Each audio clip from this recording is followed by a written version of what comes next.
Le classement général risque d'être complètement chamboulé au bout de cette 6e étape entre Sisteron et Vence. 198 km, un parcours accidenté et un final pour les costauds. 10 km où se concentreront la côte de la Colle-sur-Loup, 2 km d'ascension à 10% de pente moyenne et la montée vers Vence, non répertoriée mais propice à des attaques parmi les favoris. Beaucoup d'abandons avant le départ de cette étape, les sprinteurs ont mis la flèche. Degenkolb, Boigny par exemple ont préféré quitter l'épreuve. Course de mouvement dans les premiers kilomètres, le bon coup part après 28 km, 6 coureurs sont à l'avant, avec notamment Lars Bak, Tom Scully ou encore Fabien Grelier déjà en vue sur ce Paris-Nice. Suivent 7 coureurs, dont le baroudeur le plus dangereux Thomas de Rent, accompagné d'un sprinter, Alexander Christophe. Au fil des ascensions, les groupes se font et se défont et à 40 km de l'arrivée, on retrouve un groupe de 5 coureurs aux avant-postes avec Thomas de Rent qui travaille pour récupérer la tunique de meilleur grimpeur après avoir franchi en tête la côte de Gourdon, avant-dernière difficulté de la journée, mais il échoue pour quelques points face à Grelier.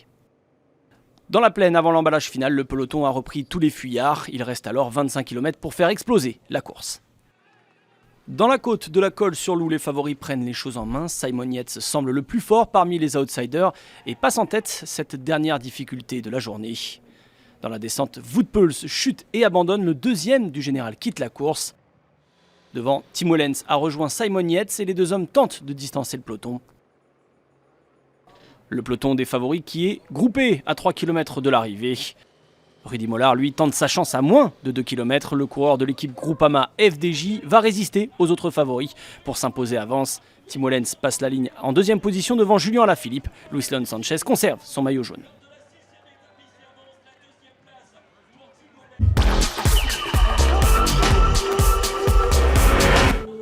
Ce Paris-Nice 2018 réussit décidément très bien au coureur français, 4e succès tricolore sur cette course au soleil, le deuxième pour l'équipe Groupama FDJ. Après Arnaud Démare, Mollard donne donc le sourire à son équipe et surtout remporte son premier grand succès sur le World Tour.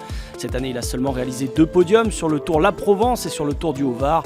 Et ce grand espoir du cyclisme français est enfin récompensé. Il pourra à l'avenir espérer décrocher un succès sur un grand tour. Prochaine étape pour Rudy Mollard. Ouais, c'est fantastique.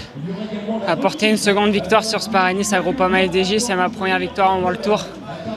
J'habitais Antibes, juste à côté, je connaissais l'étape par cœur, je l'ai faite des dizaines de fois. Depuis que le parcours de Paris-Nice est sorti cet hiver, j'étais enchanté d'une arrivée comme celle-ci, ça correspondait à mes qualités. J'étais dans une bonne journée et c'est fantastique cette victoire ici. Les Français brillent sur ce Paris-Nice avec cette victoire en solitaire de Rudy Mollard devant Wellens et Julien Alaphilippe. Pas de soucis majeurs pour les favoris, excepté Wout Poels, contraint d'abandonner au général. Luis Leon Sanchez, arrivé avec les favoris, reste en tête devant Alaphilippe qui grappille quelques secondes. Il se retrouve deuxième à 22 secondes. Beau tir groupé espagnol avec 4 hommes aux 6 premières places.